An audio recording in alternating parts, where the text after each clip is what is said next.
Kalau Imam Syafi'i itu kan baca satu lembar buku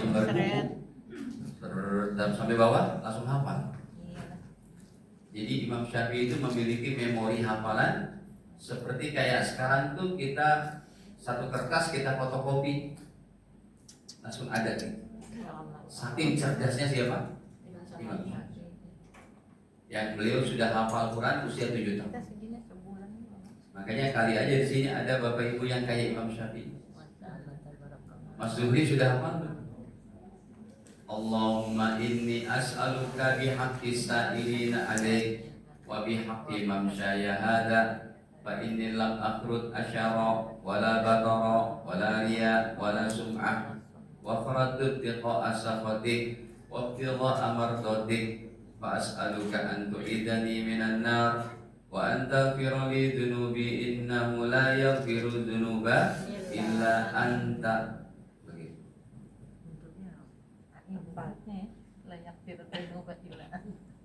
Baik.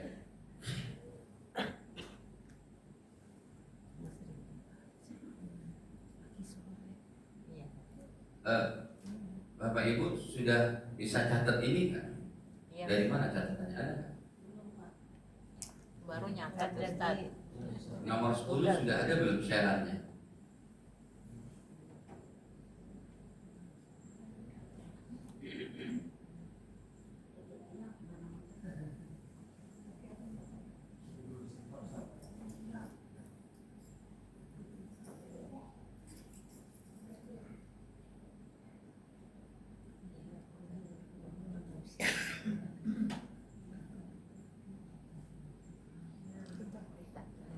Nih saya share ke Mas Zuhri lagi ya.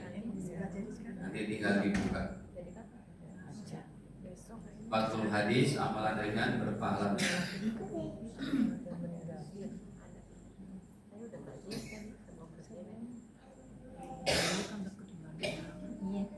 Ya. Nanti tinggal dilihat nomor berapa? Nomor 11.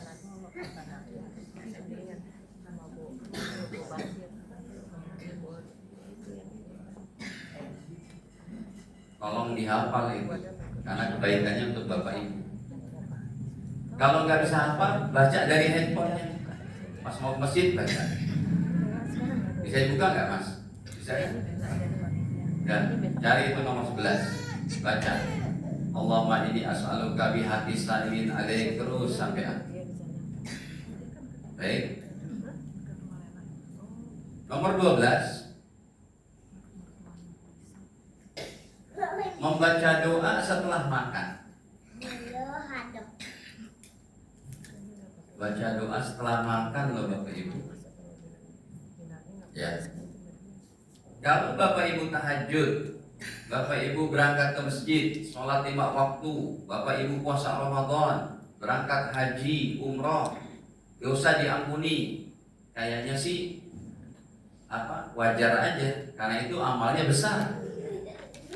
Ya, ini enggak, cuma baca doa setelah makan, dosa diampuni. Tapi baca doanya bukan alhamdulillahilladzi at'amana wa saqana wa ja'alana muslimin, bukan yang itu. Ya.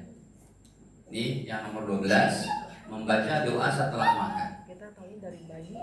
Baca doa setelah makan, perut kenyang, kita baca doa sunnah, dosa-dosa juga diampuni oleh Allah Ta'ala. Ya, coba kita lihat nih. Nabi bersabda, man akala ta'aman, siapa orangnya yang selesai makan, summa qala, kemudian dia baca doanya, alhamdulillahilladzi at'amani hadzal ta'am wa razzaqanihi min ghairi haulin minni wala quwwah. Tuh sampai situ. Kalau ini pendek nih doanya. Ya, alhamdulillahilladzi at'amani hadzal ta'am wa razzaqanihi min ghairi haulin minni wala quwwah. Kata Rasul, siapa yang habis makan baca doa ini, maka dosa-dosanya diampuni oleh Allah Ta'ala. Ya, dosa-dosa yang telah lalu diampuni. Ini makanya saya kumpulkan termasuk dari 40 hadis amalan ringan berpahala besar. Gitu. Ya. Alhamdulillahilladzi at'amani hadza ta'am wa razaqanihi min ghairi haulin minni wala quwwah. Kan biasanya kita kalau baca doa makan cuma alhamdulillahilladzi at'amani wa saqani atau at'amana wa saqana wa ja'alana minal muslimin atau minal wa ja'alana muslimin. Kalau itu silakan juga dibaca, tapi tidak ada jaminan pahala besarnya. Kalau ini ada jaminan pahala besarnya. Apa? Diampuni dosa-dosa kita. Ya. Nah, Bapak Ibu sekalian, seperti kemarin kami baru pulang, kami berangkat haji sampai di Padang Arafah pun, Masya Allah umat Islam pada nangis, berdoa, meminta hajatnya kepada Allah supaya diampuni dosa-dosanya. Kenapa? Karena memang momennya momen Arafah, momen berat banget. Ya, nggak semua orang bisa berada di Padang Arafah kecuali orang-orang yang berhaji. Tapi ya, dari segi pahalanya mirip-mirip dengan ini yang doa habis makan, yaitu diampuni dosa. Gitu. Makanya ketika kita belum bisa untuk pergi ke Arafah, belum bisa untuk mengamalkan amalan yang besar-besar, nah kita amalkan yang ringan-ringan seperti itu. Biasanya kalau amalan ringan ini kita bisa amalkan, kesananya makin mudah. Ibaratnya orang belajar matematika kelas SMA harus dimulai dari apa? Dari kelas SD, gitu ya. Baik. Kemudian nomor 13-nya, membaca doa setelah berwudu. Nah, ini gampang kan? Pada hafal Bapak Ibu? Bapak Ibu tahu tidak? Kalau Anda habis berwudu baca doanya, asyhadu alla ilaha illallah wahdahu la syarikalah wa asyhadu anna Muhammadan abduhu wa rasuluh. Ya, Allahumma ja'alni minat tawwabin wa ja'alni minal mutatahhirin. Nah, itu siapa yang baca doa seperti itu, kata Nabi, illa futihat lahu abwabul jannah samaniyah, pasti dibukakan untuknya 8 pintu surga. Yadkhul min ayyiha sya', boleh dia memasuki dari pintu mana saja yang dia kehendaki. Ya, cuma baca doa setelah berwudu, gampang banget. Hanya saja di sini ada beberapa versi daripada pembacaan doanya, doa untuk apa setelah berwudu ini. Kalau di yang saya share itu yang paling ringkasnya ya. Asyhadu alla ilaha illallah wa anna Muhammadan abdullah wa rasuluh. Cuma segitu aja. Tapi kalau mau ditambahkan dengan Allahumma ja'alni minat tawwabin, itu lebih afdal. Yang ada lafaz minat tawwabinnya itu dalam riwayat Imam Tirmidzi. Ini contohnya.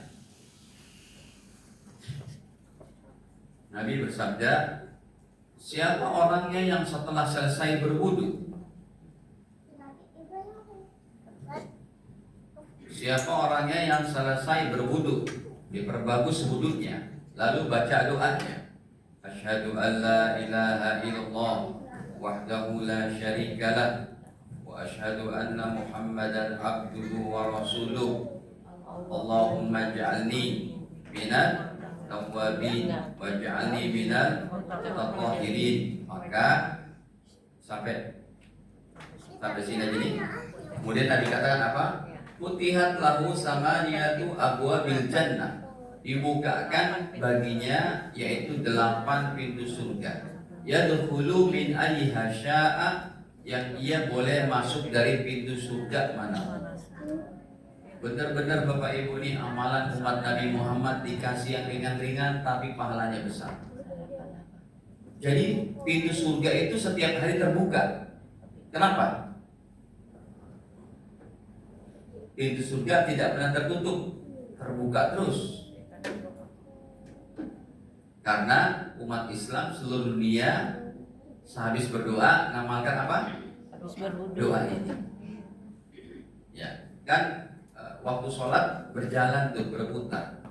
Kayak di Papua ini sudah mau masuk zuhur.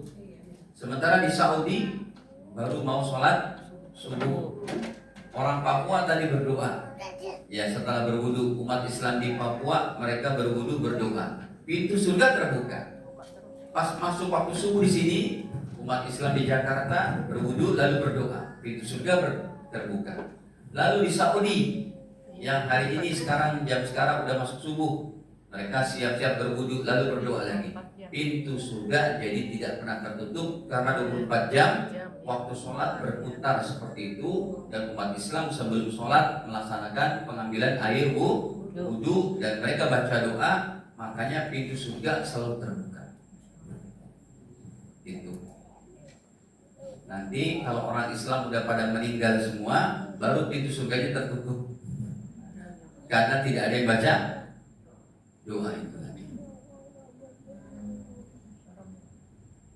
Baik. Kadang-kadang ada orang bertanya, Ustadz, emang surga udah ada? Kita jawab udah. Terus tanya lagi, kalau udah ada, kesian bidadarinya dong nganggur. Tidak ada yang nganggur apa yang sudah diciptakan oleh Allah Ta'ala. Ya. Atau yang lebih aneh lagi, Ustadz, di neraka udah ada penduduknya belum? Belum. Lalu malaikat-malaikatnya pada nganggur dong di neraka, pada bengong aja karena belum ada apa? Pekerjaan. Kalau saya mau jawabnya dengan lucu-lucuan ya, enggak sih, malaikatnya enggak nganggur. Mereka lagi nyiapin itu apa? Besi-besi itu untuk orang yang bertanya kayak antum. Bertanya, ya. Makanya Bapak Ibu, orang-orang sekarang itu memang kadang aneh-aneh saja pertanyaannya. Kayak tadi pagi saya ngajar di Bintaro, itu ada yang bertanya, bagaimana Ustaz tentang percuma aja kita sholat kalau ada hadisnya kita masuk neraka. Jadi lebih baik gak usah sholat lah, sama aja kok. Ya, yang sholat masuk neraka, yang nggak sholat masuk neraka juga. Bahkan ada yang sholat akhirnya tidak sholat akhirnya masuk surga, dalam hadisnya begitu. Jawabannya itu kan hadis berkenaan dengan takdir. Ya, kalau memang takdir itu belum berlaku, maka yang ada menjalankan syariat. Tapi kalau takdir sudah berlaku, baru kita imani. Itu menyikapi takdir. Menyikapi takdir tidak boleh. Contohnya begini, kalau belum terjadi tidak boleh menghilangkan asbab dan syariat atau ikhtiar. Ada seorang ayah kepada anaknya bilang, "Nak, kamu lagi ngapain?" "Lagi sibuk Pak, belajar." "Untuk apa?" "Untuk ujian besok." Bapaknya bilang, "Kalau takdirmu besok lulus, nggak pakai belajar pun juga lulus. Tapi kalau takdirmu tidak lulus, kamu belajar setengah mati pun tetap tidak lulus." Itu nggak boleh dibicarakan. Ya. Jadi ranah takdir adalah ranah yang kalau kita tidak mengetahui takdir, yang ada cuma menjalankan syariat. Saya tanya Bapak Ibu udah dijamin masuk surga? Udah pasti masuk surga?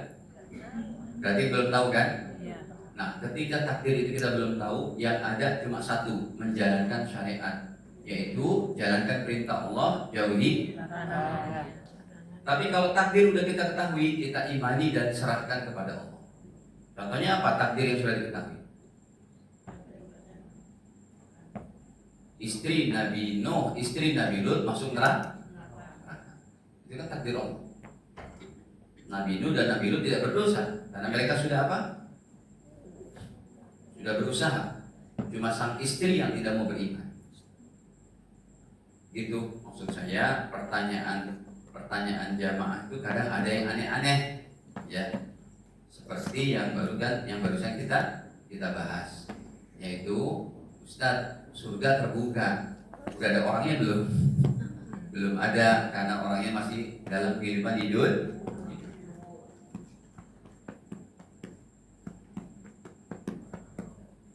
Baik. Nomor selanjutnya, hadis ke-14, membaca doa bangun tidur mau tahajud. Ini pun unik, karena ternyata ada waktu ijabah. Ya, salah satu doa-doa kita akan diijabah oleh Allah, yaitu kita bangun tidur langsung berdoa. Bangun tidur, yang ke toilet dulu, bangun, duduk dulu, baca doanya, langsung berdoa. Itu ada janji dikabulkan doa kita oleh Allah. Ya, ini memang agak unik. Bapak Ibu kalau bangun tidur ngapain? Bangun, terus ke toilet? Ini enggak, kita bangun dulu, baca doanya. Baca doa yang pertama, alhamdulillahilladzi ahyana ba'da ma amatana wa ilaihi nusyur. Ditambah dengan doa yang kita pelajari ini, nomor 14. Ya, ini doanya. Kata Rasul, man ta'ara minal lail, siapa yang terjaga pada malam hari, ya, mau bangun tahajud, kemudian dia baca doanya, la ilaha illallah wahdahu la syarikalah, lahul mulku wa lahul hamdu wa huwa ala kulli syai'in qadir. Maka mana dia sih? Nih, dia baca la ilaha illallah wahdahu la syarikalah, lahul mulku wa lahul hamdu wa huwa ala kulli syai'in qadir. Subhanallah walhamdulillah wa la ilaha illallah wallahu akbar wa la haula wa la quwwata. Gampang nih doanya. Ya. Coba dari awal. La ilaha illallah wahdahu la syarikalah, lahul mulku wa lahul hamdu wa huwa ala kulli syai'in qadir. Subhanallah walhamdulillah wa la ilaha illallah wallahu akbar wa la haula wa la quwwata. Cuma segitu. Cuma uniknya dibaca pas masih tempat tidur. Kata Rasul, summa qala Allahumma gfirli. Jadi pas bangun tidur, baca doa ini, ya. Kemudian baca Allahumma gfirli, Allahumma gfirli. Au da'a, ataupun doa dengan doa yang lain, ustujiba, maka diterimalah doa-doanya oleh Allah. Masih tempat tidur tuh. Ya Allah, ampuni dosa saya, bapak ibu saya. Ya Allah, berikanlah kebaikan kepada anak cucu saya, keluarga saya. Ya Allah, jadikan keluarga kami keluarga yang baik, anak-anak yang soleh, anak-anak yang mengaji ilmu, anak-anak yang menjalankan sholat, anak-anak yang mudah dapat harta, rezeki yang halal, pekerjaannya doakan. Uniknya apa? Masih di tempat tidur. Ibaratnya mata masih apa nih? Ibaratnya mulut masih apa? Masih belum segar gitu kan. Ini ada sunnah Nabi, doa yang kita baru bangun tidur. Sekali lagi Bapak Ibu, kalau nggak ngaji ilmu hadis nggak ngerti kan. Iya betul. Saya setelah mengetahui ini, setelah bangun tidur, ya bangun tidur, baca doa alhamdulillahilladzi ahyana ba'da ma amatana wa ilaihi nusyur. Baru baca ini, la ilaha illallah la syarikalah, lahul mulku wa lahul hamdu ala kulli syai'in qadir. Subhanallah walhamdulillah wa la ilaha illallah akbar wa la haula wa la quwwata illa billah. Allahumma ighfirli, Allahumma ighfirli. Terus kata Nabi, atau doa dengan yang lain. Apa hajat Bapak Ibu? Ya Allah, mudahkan saya urusan saya. Kata Nabi, ustujiba, diijabah doa. Lagi kata Rasul, fa'in tawaddoa. Lalu kalau dia mulai berangkat untuk berwudu, berarti tadi doanya udah berwudu belum? Belum. Itu dia maksud saya. Uniknya di situ. Doa dibaca pas masih bangun tidur banget. fa in tawaddoa, kemudian ia mulai berwudu, wasalla, dan mulai sholat tahajud, ubilat sholatuhu, maka diterimalah sholat tahajudnya. Jadi kalau Bapak Ibu kita tiap malam kemarin sholat tahajud tidak baca doa kayak begini, belum tentu diterima sholat tahajud kita. Jadi ini menjadi jaminan sholat tahajud kita diterima kalau kita baca doa apa? La ilaha illallah wahdahu la syarika lahu, lahul mulku wal hamdu wa huwa ala kulli syai'in qadir wa la haula subhanallah alhamdulillah wa la ilaha illallah akbar wa la haula wa la itu. Jadi kalau doa kita mau diijabah dan sholat tahajud kita mau diterima, nanti malam bangun tidur baca ini. Ustaz, berarti kok sholat tahajud kita yang kemarin belum diterima oleh Allah? Bukan belum diterima, belum tentu diterima. Kalau kita baca doa ini ada jaminan diterima. Ringan banget. Makanya hadis-hadis ini saya kumpulkan Bapak Ibu untuk kita amalkan, karena ini berupa amalan harian kita. Dan itu tidak berat. Beratnya paling menghafalnya doa-doanya lah. Ya, kalau ada yang panjang-panjang kayak tadi. Baik, nomor 15. Biar kita cepat khatam nih. Nanti kalau khatam buat nasi kuning ya. Nomor 15, membaca doa masuk mall, masuk pasar. Bu, tiap hari ke pasar nggak Bu? Enggak. Yang ke pasar siapa? Mbaknya. Ya, sering ke rumah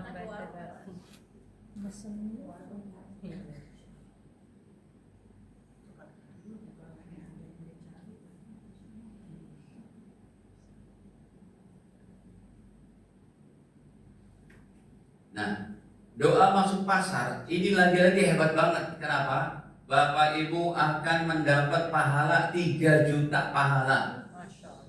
Cuma doa, baca doa masuk pasar. Doanya juga gampang tuh. La ilaha illallah wahdahu la syarikalah, lahul mulku wa lahul hamdu. Cuma ada tambahan. Yuhyi wa yumitu wa huwa hayyun la yamutu biyadihil khair. Tambahnya itu. Tambahnya apa? Yuhyi wa yumitu wa huwa hayyun la yamutu biyadihil khair wala haula wala quwwata, ataupun sampai wa huwa ala kulli syai'in qadir, sampai situ aja. Kata Rasul, kataballahu lahu alfa alfi hasanah, dicatat baginya 1 juta pahala. Wa maha anhu alfa alfi sayyi'ah, dihapus baginya 1 juta dosa. Wa rafa'a lahu alfa alfi darajah, dan diangkat baginya untuknya 1 juta derajat. Baca doa masuk pasar loh. La ilaha illallah wahdahu la syarikalah, lahul mulku wa lahul hamdu yuhyi wa yumiit wa huwa hayyun la yamutu biyadihil khair wa huwa ala kulli syai'in qadir. Itu baca doa ke pasar. Siapa yang baca doa ini maka diberikan 3 juta pahala. 1 kebaikan 1 juta, 1 juta diambil dosa, dan 1 juta diangkat derajat. Kok mudah banget ya? Itulah yang tadi saya katakan bahwa umat Islam akhir zaman ini diobral pahala oleh Allah dan Rasul. Kenapa pahalanya begitu hebat? Karena yang dibaca adalah kalimat tauhid. La ilaha illallah la syarikalah, tidak ada Tuhan yang disembah melainkan siapa? Allah, yang tidak ada sekutu baginya. Lahul mulku, baginya kerajaan. Walhamdulillah, hamdu, baginya segala pujian. Yuhyi wa yumiit, Allah yang maha hidup dan tidak maha hidup dan maha mematikan. Wa huwa hayyun la yamut, Allah yang maha hidup tidak pernah mati. Biyadihil khair, pada genggamannya ada kebaikan-kebaikan. Wa huwa ala kulli syai'in qadir, dan Allah maha mampu atas segala sesuatu. Gitu. Jadi pahalanya hebat banget. Ya, tinggal dihafal. Memang ini dari nomor 10 sampai nomor yang sudah kita baca nomor 14. Ini isinya nomor 15 ya. Memang isinya apa? Tentang doa-doa. Baik. Nah, kalau ke-16 Bapak Ibu udah pernah tahu kan? Iya. Nomor 16 gampang kan? Ya, dapat pahala khatam Quran, baca surat Al-Ikhlas berapa kali? 3 kali. Ini sih kayaknya udah familiar ya. Udah populer, udah familiar. Kenapa? Karena sering diamalkan ini. Dan informasi udah mudah. Tapi yang dari nomor-nomor sebelumnya itu jarang diamalkan. Jarang dibicarakan. Baik. Nomor 16 Bapak Ibu, kata Rasul, ya. Rasul pernah bertanya kepada para sahabatnya, siapa di antara kalian yang mampu setiap malam baca sepertiga Al-Quran? Kata sahabat Nabi, ya Rasul, siapa yang mampu membaca seperti itu? Maka Rasul katakan, kamu tahu tidak bahwa surat Al-Wahid, Allahul Wahidus Shomad, sulusul Quran. Artinya surat Al-Ikhlas itu sebanding dengan baca berapa? Sepertiga Al-Quran. Ya, coba Bapak Ibu kita baca 3 kali biar kita dapat pahala khataman Quran. Bismillahirrahmanirrahim. Qul huwallahu ahad, Allahus samad, lam yalid wa lam yulad wa lam yakul lahu kufuwan ahad. Bismillahirrahmanirrahim. Qul huwallahu ahad, Allahus samad, lam yalid wa lam yulad wa lam yakul lahu kufuwan ahad. Bismillahirrahmanirrahim. Qul huwallahu ahad, Allahus samad, lam yalid wa lam yulad wa lam yakul lahu kufuwan ahad. Gampang kan? Gampang tidak? Saya tanya sama Bapak Ibu, kapan Anda mengamalkan ini? Mau tidur. Hah? Mau tidur. Kapan Bu? Tidur. Lagi gosok-gosok? Atau lagi goreng-goreng? Nanti habis zikir subuh itu Pak. Hah? Zikir subuh. Habis zikir subuh? Iya. Wah bagus. Masuk. Ada lagi Bapak yang sudah melanggengkan? Zikir petang. Ini bahannya besar loh Pak. Mau tidur. Mau tidur. Iya. Ibu langgengkan itu? Iya. Berapa kali baca? 3 kali. 3 kali doang? Iya. Enggak 1000? Enggak. Udah keburu ngantuk. Hadirin, ini udah dibuka pintunya oleh Nabi supaya kita dapat pahala khatam Quran setiap waktu. Bapak Ibu lagi di kantor kayak lagi di jalan, baca aja tuh Qul huwallahu ahad, Allahus samad. Kalau 3 kali pahalanya 1 khatam Quran. Kalau 10 kali dapat pahala 3 khatam Quran. Kalau 100 kali berapa? Bantu hitung. Begitu banyak banget pahala. Saya pun menyediakan 1 waktu untuk baca ini, untuk meraih khataman Quran setiap hari. Tapi jangan Bapak Ibu setelah mengamalkan ini lalu tidak pernah baca Quran lagi. Pak Ustadz, ada jamaah bilang, Pak Ustadz, saya tiap hari khatam Quran. Bagus banget Bapak Ibu, kok bisa? Saya aja khatam Quran dengan bacaan kayak begini, ya, dengan bacaan agak cepat aja, paling seminggu baru khatam. Alhamdulillah kita rutin tuh seminggu khatam. Makanya kemarin ketika saya bawa jamaah haji, itu jamaah haji kami dari awal keberangkatan di Jakarta, ya kan jamaah kami se-Indonesia tuh, ada yang dari Makassar, ada yang dari Sumatera, Palembang, Kalimantan, ada 54 orang.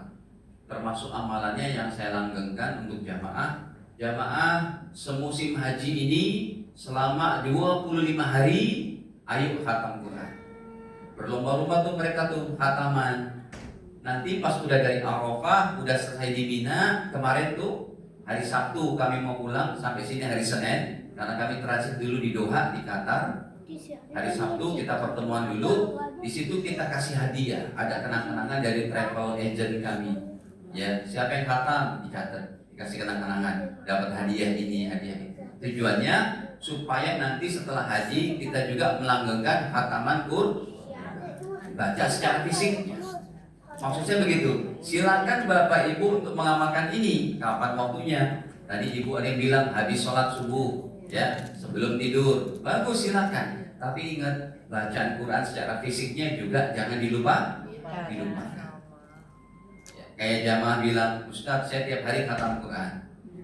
Gimana? baca bulu doang, nggak boleh cuma baca. Tetap Quran secara fisiknya ini maka harus dibaca. Ya. Nah, Bapak Ibu kalau bisa, kalau Bapak Ibu mau lebih hebat lagi, khatamkan Quranlah setiap pekan. Saya menyampaikan, saya mengamalkan. Itu bisa jadi penyelesaian problem kita, masalah kita. Kayak Bapak tadi, Ustaz saya sakit gini gitu, khatamin Quran. Habis khatam, doa, ya Allah, insya Allah beres masalah. Ya. Hadirin, alhamdulillahnya kan saya tiap tahun bisa pergi haji. Pergi hajinya pun pakai yang VIP, bukan pakai yang apa? Reguler. Kita kelasnya serba first class itu. Ya, maskapainya maskapai terbaik sedunia, Qatar. Bukan pakai Garuda, Pak. Garuda mah jelek. Betul. Garuda itu di mata orang Arab jelek, Pak. Dia tidak berhenti di international airportnya, dia berhentinya di terminal haji. Kalau terminal haji itu tempatnya panas gini, tapi kalau di international airportnya sejuk, air condition. Ya, jadi kita pakai pesawatnya Qatar, hotelnya Zam-Zam, bintang 5 semua, depan pelataran Ka'bah doang, turun lift sampai Masjidil Haram.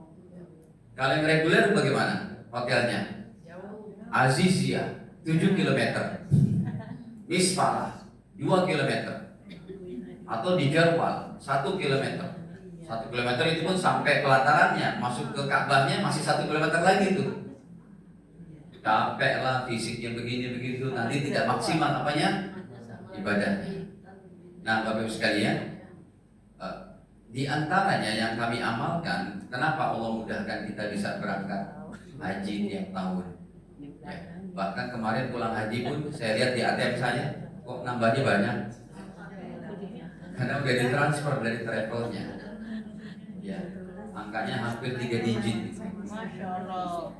Udah gitu, Bapak Ibu, apa amalannya? Bahkan ada seorang imam, komplek PTB mana sih lagi? Ini ya, kan banyak tuh. Bapak Ibu tahu nggak? Ada masjid di sana namanya Nurul Ikhlas. Al Ikhlas. Haji Lolong tahu nggak Haji Lolong? Kenal nggak Haji Lolong? Haji Lolong situ udah meninggal. Ya, itu kan ada masjidnya kan Al Ikhlas. Itu imamnya belum berangkat haji, umur udah 52, umur udah 56. Dia tanya kepada saya, Ustadz apa sih amalannya? Mau dikasih? Saya bilang, insya Allah berangkat haji. Mau Ustadz? Baik, sehari baca Quran 5 juz. Jangan tinggal. Bener. Baik Ustadz, saya terima ijazahnya. Dia amalin. Masya Allah, tiba-tiba baru mengamalkan aja, baru 1 tahun dia udah berangkat. Nah, ini termasuk daripada kemudahan baca Al-Ikhlas, khatamin Quran. Ya, berkah dari Al-Quran, Allah mudahkan semuanya. Baik, nah Bapak Ibu sekalian, paling tidak Bapak Ibu mulai dari amalan ini. Tadi itu ibu yang bilang habis subuh, zikir subuh, itu dilanggengkan. Dari 3 aja nggak apa-apa. Atau setiap habis sholat. Yang paling gampang ngamalkannya setiap habis sholat. Astagfirullah, astagfirullah, astagfirullah. Allah mantas salam, baca ayat kursi, baca di qul huwallahu ahad, qul huwallahu ahad 3 kali, itu dapat khatam Quran. Apalagi kalau Bapak Ibu ada hajat, saya ijazahkan kepada Bapak Ibu. Siapa di antara Bapak Ibu yang punya hajat besar, istiqomahkanlah baca qul setiap hari 1000 kali. Bapak Ibu mau dapat harta yang halal, anak-anak dapat pekerjaan baik, ya sementara mereka susah cari kerjaannya, bacalah qul huwallahu ahad sehari 1000 kali. Insya Allah dimudahkan, Pak. Cuma 1000 Ustaz banyak banget. Itu langsung baca. Ya dicicil setiap sholat 200. Nyicil. Ya memang amalan-amalan ini perlu tirakat, perlu satu waktu untuk kita buat. Nggak ada Bapak Ibu orang mau mendapat hajat-hajat tertinggi di sisi Allah kalau dia cuma berleha-leha santai-santai. Tidur. Bapak Ibu tahu nggak Nabi Muhammad itu tirakatnya amalannya apa? Beliau kalau sholat 1 rakaat bacanya 7 juz. Kalau 2 rakaat berarti sudah setengah Al-Quran. Itu Rasul. Gitu ya. Jadi, nah kita mulailah dari amalan yang seperti ini. Dan saya rasa ini aja Bapak Ibu udah berapa nomor itu? Udah 6 nomor ya. Nanti kita lanjutkan nomor 17-nya. Dan kita buka tanya jawab. Ada yang mau ditanyakan? Silakan. Ya, silakan.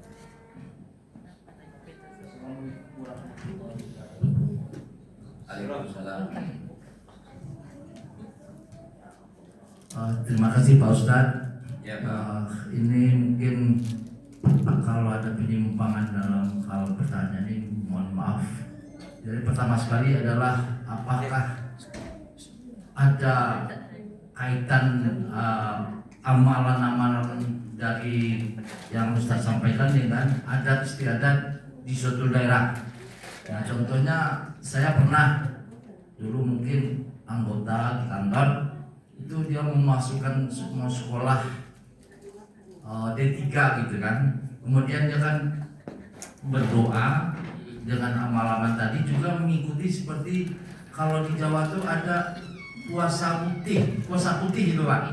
Nah itu puasa putih ya Pak, puasa putih itu Pak. Jadi akhirnya anak itu jadi, apakah itu merupakan takdir atau mungkin Bapak lulus. Nah itu suatu keyakinan. Tapi juga saya juga pernah waktu anak saya ikut pendidikan spesialis, dokter spesialis, itu saya juga mengikuti kan itu. Karena 2 kali tes nggak lulus dengan TOEFL-nya kurang. Kemudian saya mengikuti seperti yang teman saya, akhirnya alhamdulillah lulus. Nah apakah secara signifikan ada hubungan dengan amalan dengan adat istiadat di Jawa? Ya, sebenarnya kalau Bapak Ibu sekalian tidak mengetahui dalilnya, Bapak Ibu hanya menyangka itu sebagai adat istiadat. Padahal itu ada dalilnya. Dari mana Ustaz? Ya, amalannya kayak puasa muti ataupun dia baca Yasin 41 kali, yang tadi juga saya katakan baca apa tadi? Al-Ikhlas 1000. Baca dulu berapa? 1000. 1000 kali. Ini sebenarnya bukan adat istiadat, Pak. Ini diambil dari hadis riwayat Imam Muslim. Ingat, ketika Bapak mengamalkan ini semua, ya, Pak, Anda mau naik grade kepada pangkat yang apa nih? Anda anak-anaknya mau ujian, kayak tadi Bapak katakan, sekolah kedokteran harus lulus gitu ya. Akhirnya setelah mengamalkan puasa putih jadi lulus. Ataupun Bapak Ibu mau segera pergi haji, dimudahkan pergi umroh, hartanya dimudahkan. Lalu Bapak Ibu mengandalkan amalan-amalan ini berdasarkan hadis, bukan cuma adat istiadat kebiasaan kita. Hadisnya dari mana? Pemahamannya yang pertama adalah dari, yaitu amalan ini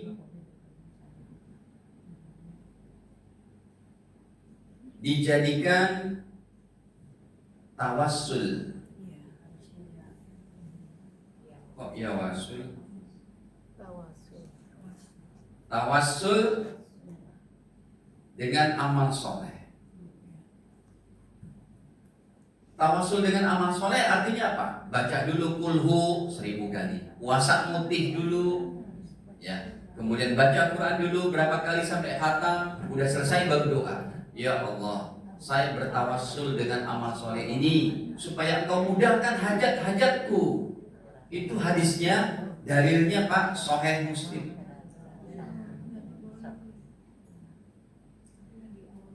Seperti apa dalilnya Sahih Muslim? Bapak Ibu ingat gak kisah 3 orang yang terperangkap di dalam gua? Pernah dengar gak kisah ini? Halo? Pernah gak? Ya. Ini Nabi yang bercerita. 3 orang lagi di hutan, di pegunungan, hujan lebat. Kemudian dia apa? Mereka berteduh di sebuah goa. Tiba-tiba terjadi longsor, mulut gua tertutup oleh batu besar. Ya kan? Kata Rasul, yang pertama berdoa, ya Allah, saya pernah berbakti sama bapak ibu. Yang kedua berdoa, ya Allah, saya ingin berzina, tapi saya tinggalkan itu, saya takut kepada Allah. Yang ketiga dia berdoa, ya Allah, saya orang kaya, saya bos. Lalu ada karyawan saya, gajinya tetap saya berikan, padahal dia udah nggak ada, berapa tahun nggak datang. Ya Allah, dengan amal sebagai ini kami perlu, ya Allah, hajat kami supaya batu besar ini tersingkirkan, karena kalau kami dorong nggak kuat. Bapak Ibu, setelah mereka berdoa dengan amal soleh kayak tadi, pintu daripada gua yang menutupi batu yang menutupi gua tadi bergeser perlahan-lahan dengan izin Allah. Jadi itu rupanya amal-amal yang dikerjakan sama ulama-ulama di Jawa ini dengan membuat amalan baca Yasin 41, seperti yang tadi saya katakan, baca qul berapa? 1000, ataupun setiap hari baca berapa juz? 5 juz. Itu namanya tawassul dengan amal soleh. Bukan hanya sekedar adat istiadat. Puasa mutih bagus gak? Bagus banget Pak. Apalagi dari segi kesehatan. Ya. Puasa itu kan bagus. Yang tidak boleh itu puasanya puasa sambung menyambung. Siang puasa, malam juga puasa. Itu tidak boleh. Karena dilarang oleh siapa? Oleh Rasul. Gitu. Ya. Ada lagi yang lain, silakan.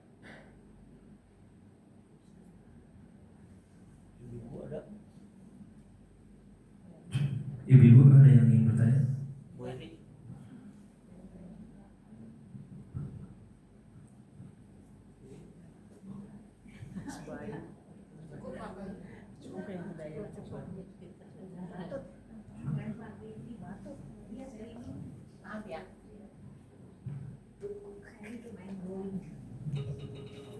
Ustaz, izin yang doa hadis ke-11 tadi, redaksi doanya dari yang di share di layar sama yang Ustadz share ada redaksi yang berbeda sedikit ya pas pembacaan kalimat thayyibah. Di sini ditukar ya, alhamdulillah dulu baru subhanallah.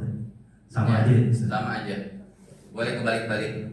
Boleh subhanallah, boleh alhamdulillah. Di sini saya tulis subhanallah karena memang udah kebiasaannya apa? Urutannya. Subhanallah dulu. Itu boleh diganti, boleh diamalkan juga.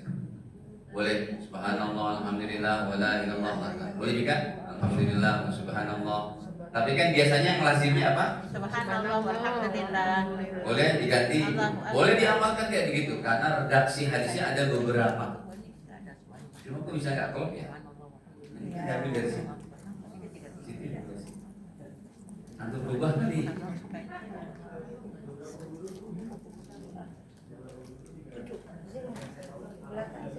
Nah, ini ada yang subhanallah. Dua-duanya boleh. Cukup? Ada lagi Bapak Ibu? Bu, gak ada yang nanya Bu?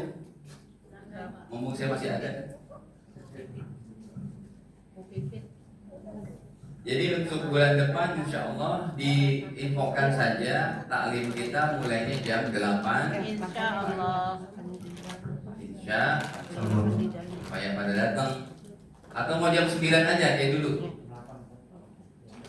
Jam 8 aja. Kalau jam 9 biar Bapak Ibu bisa tidur dulu habis subuhnya gitu. Jangan jam 8 Ustaz. Jam 8 Ustaz.